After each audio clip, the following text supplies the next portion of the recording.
bombastic side-eye, criminal offensive side-eye. Tapi bohong.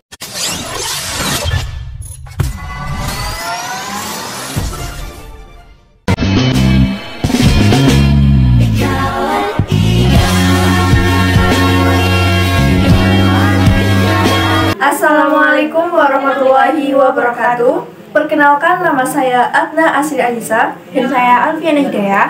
Kami berdua akan menjelaskan proyek yang telah kami buat yang berjudul Proyek Pencatatan Barang. Yuk kita simak videonya. Di sini kami mempunyai proyek pencatatan barang. Dalam proyek pencatatan barang ini terdiri dari beberapa kelas. Di sini kami akan fokus menjelaskan kelas barang, pembelian, dan juga kelas penjualan. Dalam ketiga kelas tersebut, kita menggunakan relasi dan juga trigger, di mana relasi itu berfungsi untuk menghubungkan tiga tabel tersebut, dan trigger yang berfungsi untuk mengurangi dan juga menambah stok barang. Untuk relasi bisa kita buat di database, dan untuk trigger kami membuatnya langsung di NetBeans. Dalam kelas barang ini berfungsi untuk menambahkan data barang yang akan dijual dan juga yang akan dibeli. Untuk dapat melakukan pembelian, kita menggunakan kelas pembelian. Kemudian untuk dapat menjalankan transaksi pembelian, kita perlu menambahkan codingan seperti berikut. Dalam proyek pembelian ini terdapat CRUD. Nah, dalam CRUD ini kita menggunakan beberapa button. Nah, untuk dapat mengaktifkan button itu kita perlu membuat prosedur. Yang pertama adalah prosedur save yang digunakan untuk menyimpan data yang sudah diisi.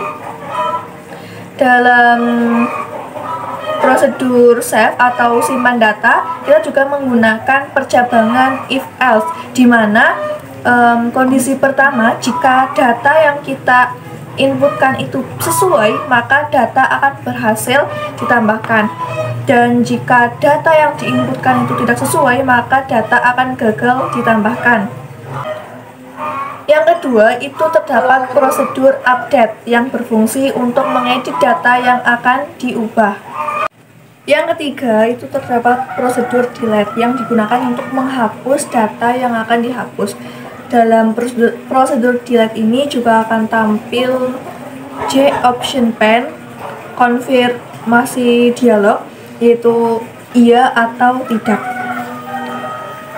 Kemudian di sini saya menambahkan beberapa prosedur juga. Yang pertama itu prosedur tanggal yang digunakan untuk membuat tanggal secara otomatis. Jadi ketika project ini di running itu, maka tanggal akan muncul secara otomatis, tanggal sekaligus jam dan detik.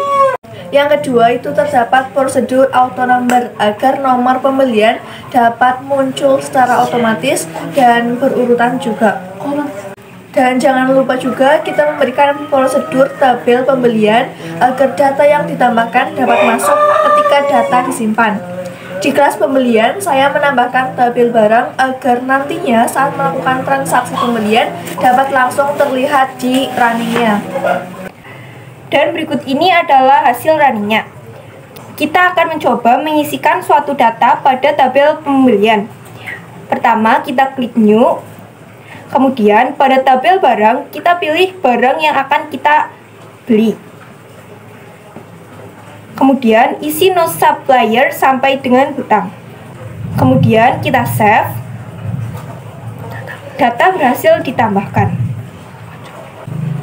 Setelah kita menambahkan data pembelian, data kemudian akan muncul pada tabel pembelian. Dan dalam tabel barang, stok akan bertambah.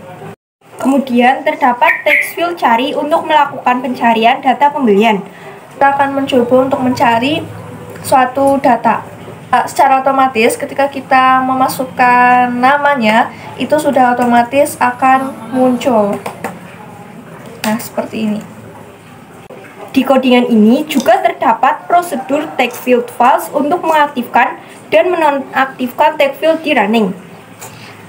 Kemudian saya juga membuat prosedur file huruf yang berfungsi agar hanya angka yang dapat diinputkan. Jadi pada saat kita menginputkan selain angka, itu akan terdapat pesan hanya angka yang dapat diinputkan.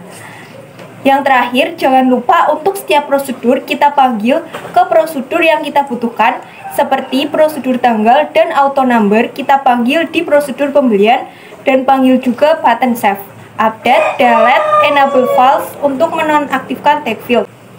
Dan untuk prosedur simpan data, tanggal bersih, data, auto number kita panggil dalam action performed, button save. Dan setiap button save, delete, edit, dan group kita event dan action performed, kemudian panggil prosedurnya. Selain itu, saya ada sedikit tambahan, yaitu menambahkan key press agar saat kita menginputkan data ke kolom selanjutnya, kita hanya perlu menekan enter. Selain itu, kita perlu memanggil mouse clicked pada tabel pembelian dan barang agar nantinya saat diklik langsung muncul di kolom inputan. Kemudian, saya menambahkan trigger di tabel pembelian pada prosedur simpan data yang berguna agar stok di tabel barang bertambah. Yang kedua adalah kelas penjualan. Di dalam kelas ini kurang lebih isinya sama, yang membedakan adalah pada bagian triggernya. Jika pada pembelian, trigger berfungsi untuk menambahkan stok pada tabel barang, sedangkan di penjualan, trigger berfungsi untuk mengurangi stok pada tabel barang. Nah, jika stok dalam barang itu berjumlah 0, maka akan muncul pesan tidak ada barang yang dijual. Nah, jika kita menjual barang melebihi stok yang kita punya pada data barang, maka akan muncul pesan tidak cukup stok untuk dijual. Berikut ini adalah hasil running dari kelas penjualan. Kita akan mencoba untuk menginputkan satu data. Yang pertama, kita klik new. Kita pilih barang yang mau kita jual. Kita isi kita ya jual sampai dengan laba kotornya.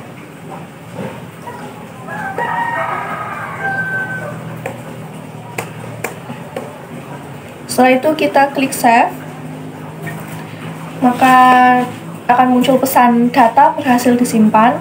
Kemudian data muncul dalam tabel penjualan dan dalam tabel barang data atau stok itu berkurang.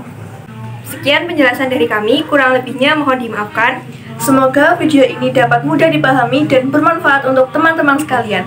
Terima kasih. Wassalamualaikum warahmatullahi wabarakatuh.